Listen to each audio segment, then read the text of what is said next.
Shalom, bertemu lagi di Sekolah Minggu Gereja Baptis Efrata Bandung. Apa kabar murid dewasa, remaja, pemuda dan senior? Hari ini kita akan belajar tentang ketaatan mengikut Kristus sebagai hamba kebenaran.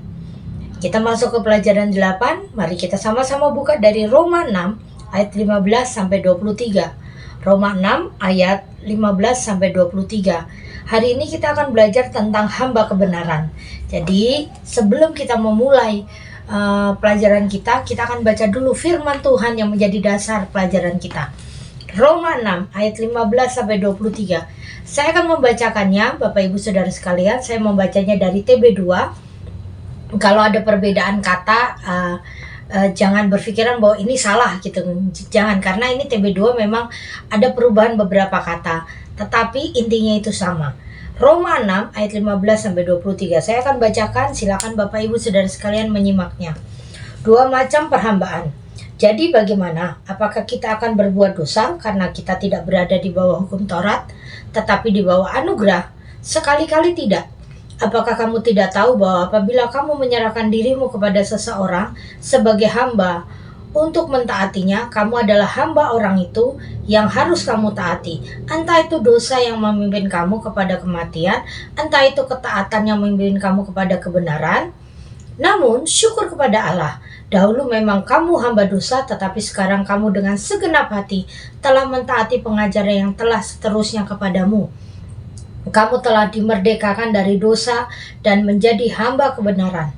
Dalam bahasa sederhana, aku mengatakan hal ini karena kelemahan kamu sebagai manusia. Sebab, sama seperti kamu telah menyerahkan anggota-anggota tubuhmu menjadi hamba kecemaran dan kedurhakaan yang membawa kamu kepada kedurhakaan, demikian pula kamu sekarang harus menyerahkan anggota-anggota tubuhmu menjadi hamba kebenaran yang membawa kamu kepada pengudusan. Sebab, waktu kamu hamba dosa, kamu bebas dari kebenaran. Buah apakah yang kamu petik waktu itu yang menyebabkan kamu merasa malu sekarang? Kesudahan semuanya itu ialah kematian. Namun sekarang telah kamu dimerdekakan dari dosa, dan setelah kamu menjadi hamba Allah, kamu beroleh buah yang membawa kamu kepada pengudusan, dan sebagai kesudahannya ialah hidup yang kekal.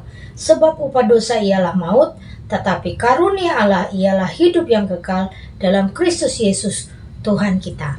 Mari kita berdoa.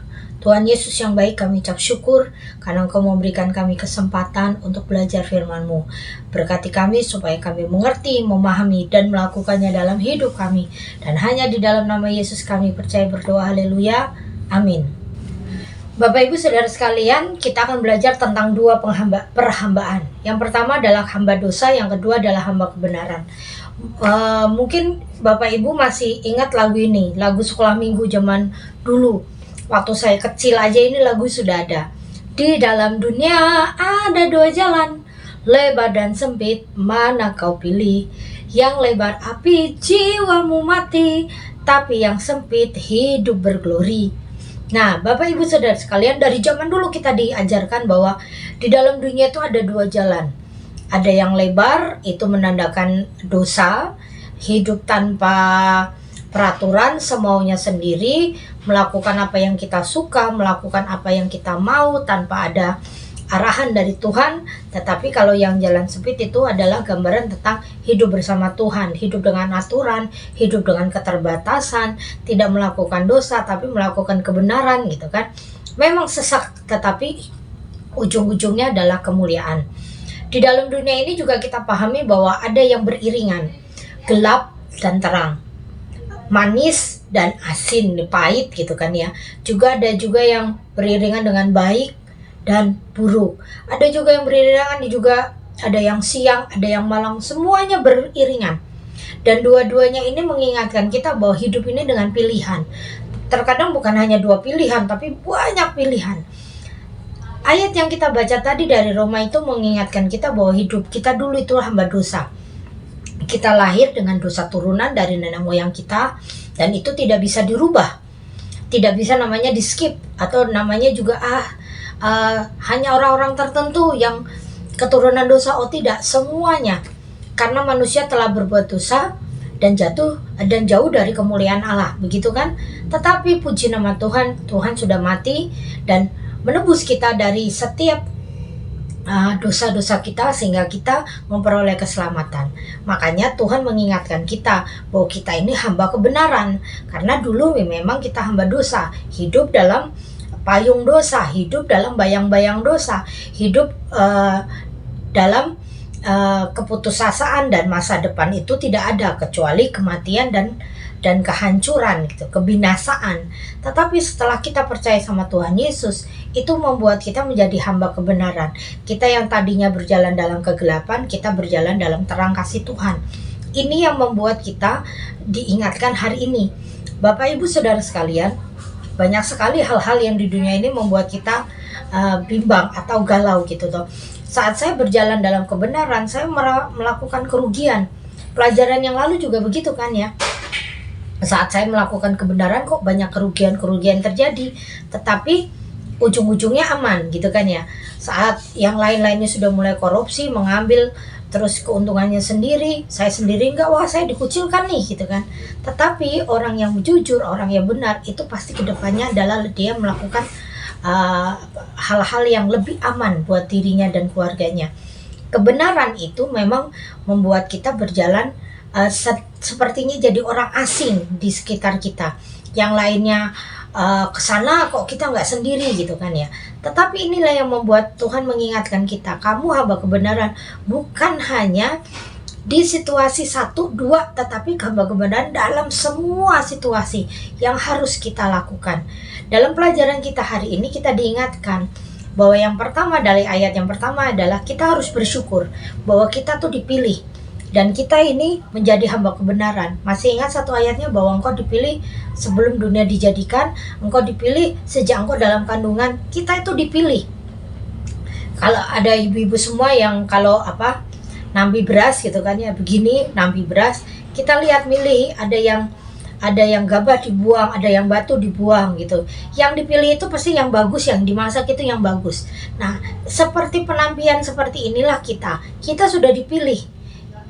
Padahal kita sebelumnya tidak kenal Tuhan. Itu yang membuat kita bersyukur. Saat kita dipilih, mendapat anugerah, kita memperoleh sesuatu yang sebenarnya tidak kita terima. Anugerah keselamatan, anugerah perlindungan, damai sejahtera. Itu yang dulu menjadi angan-angan dan cita-cita, tetapi sekarang setelah Yesus memilih kita, itu menjadi milik kita.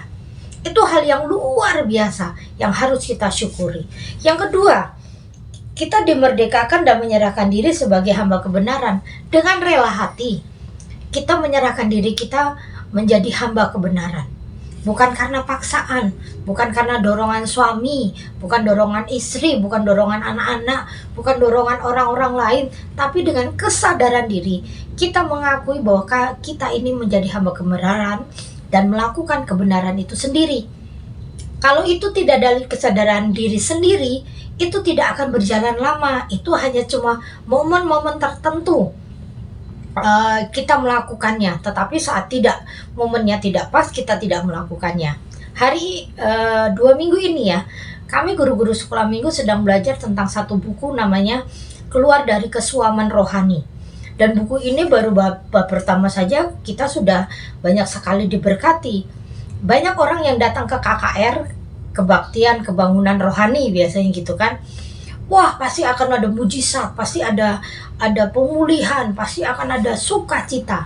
Banyak orang yang datang ke KKR dengan konsep seperti ini. Dia datang ke KKR, mendengarkan pujian, mendengarkan firman, melihat bagaimana Tuhan bekerja, mereka langsung kebangkit imannya. Tetapi iman yang bangkit itu saat tidak bertahan lama. Saat dia pulang ke rumah dan melakukan aktivitasnya, itu sepertinya langsung luluh semua.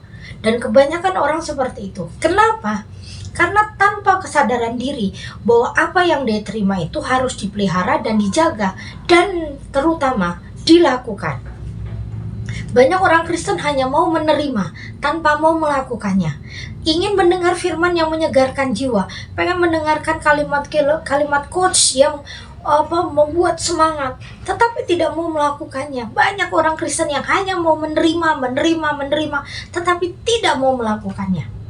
Firman Tuhan tidak mengajarkan kita seperti itu. Hamba kebenaran berarti melakukan. Ya kan? Hamba. Kita tuh hamba, bukan Tuhan. Kita hamba kebenaran. Tuhan kita adalah Tuhan Yesus. Berarti apa yang diperintahkan Tuhan itu kita lakukan. Saya sadari bahwa melakukannya itu bukan hal yang mudah. Saya pahami bahwa melakukan firman Tuhan tidak bisa 100%. Tetapi saat kita melakukannya dengan kesadaran diri, dengan kekuatan kita yang maksimal, Tuhan memperhitungkan. Saat ada masalah disarankan untuk doa puasa. Doa puasa itu berat. Bukan hanya menahan rasa lapar.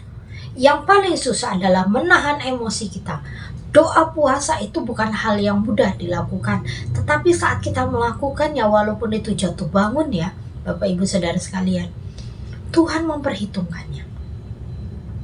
Banyak nggak di antara kita sekarang ini sedang bergumul dengan permasalahan. Saya harus melakukan apa ya Tuhan? Kalau saya melakukan A, nanti kejadian seperti ini. Saat melakukan B, nanti saya yang kena bumerangnya, gitu kan? Lalu harus bagaimana? Ingat baik-baik, firman Tuhan mengingatkan kita, kamu ini hamba kebenaran, lakukanlah kebenaran. Walaupun sepertinya kita tuh akan menerima banyak sekali permasalahan kalau kita melakukan menjadi hamba kebenaran itu sendiri.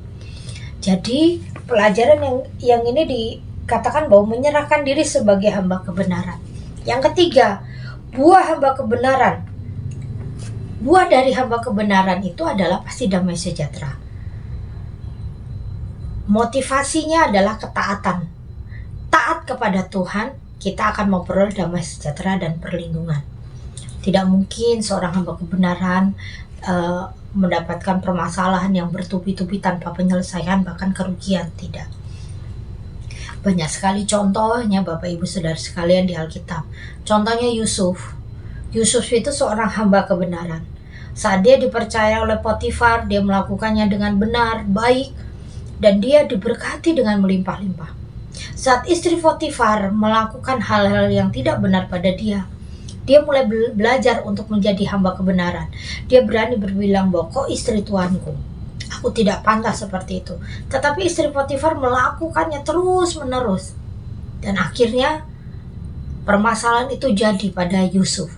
Yusuf benar, tetapi permasalahan itu malah datang kepada dia. Seorang hamba kebenaran malah melakukan kebenaran malah mendapatkan masalah. Kesannya seperti itu ya kan? Tetapi waktu Yusuf mendapatkan masalah, dia padahal benar, dia tetap melakukan kebenaran.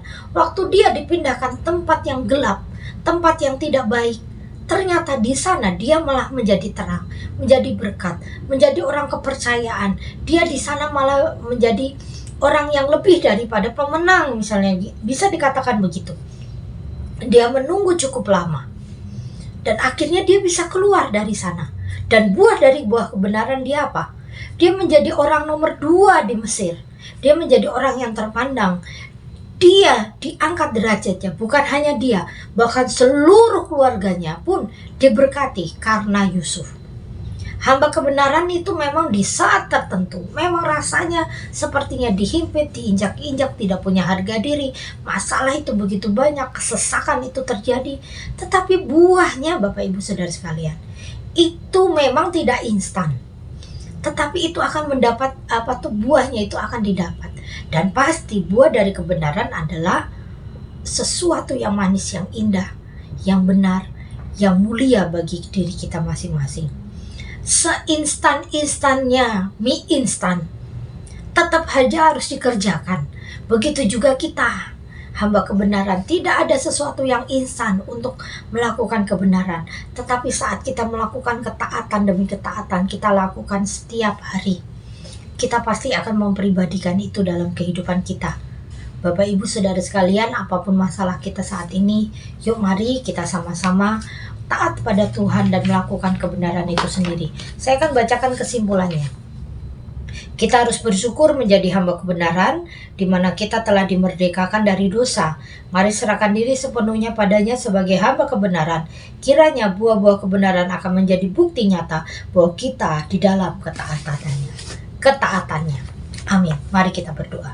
Tuhan Yesus yang baik, kami ucap syukur karena Engkau sangat baik, memberkati kami dan mengingatkan kami untuk terhidup benar di hadapan Tuhan, tidak melakukan sesuatu yang tidak berkenan pada Tuhan. Ajari kami terus untuk taat, ingatkan kami terus untuk tunduk pada perintah-Mu dan melakukan apa yang benar, bukan hanya yang baik tapi yang benar. Terima kasih untuk firman-Mu, terima kasih untuk pelajaran hari ini, dan hanya di dalam nama Yesus kami percaya berdoa. Haleluya, amin. Sampai bertemu lagi di sekolah minggu. Tuhan Yesus memberkati.